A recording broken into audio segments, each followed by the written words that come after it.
إذا انتهى مسلسل كوتينيو وبرشلونة أخيرا بصفقة قياسية، ولكن ما الذي جعل برشلونة يلهث وراء ابن ال25 ويدفع مبلغا كهذا للحصول على خدماته؟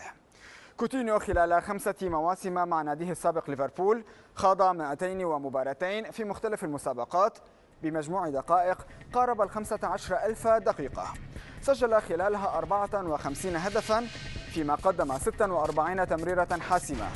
الأمر السلبي أنه لم يحصد أي لقب خلال هذه المواسم.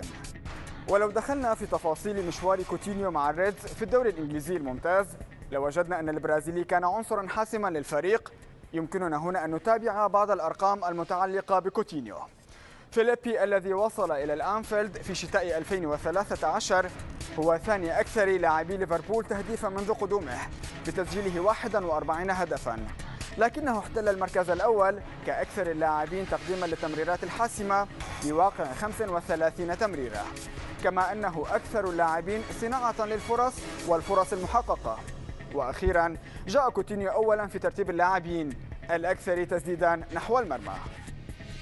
بوصوله إلى الكامب نو فإن كوتينيو سيرفع عدد البرازيليين الذين ارتدوا قميص برشلونة إلى 33 لاعبا على مر التاريخ.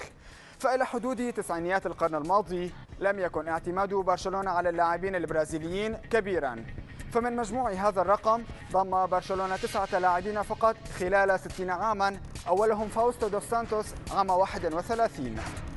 والأمر المثير للجدل أنه منذ انضمام روماريو إلى البلاوغرانا عام 93 فإن برشلونة أنفق 482 مليونا ونصف المليون يورو على التعاقدات مع لاعبين برازيليين.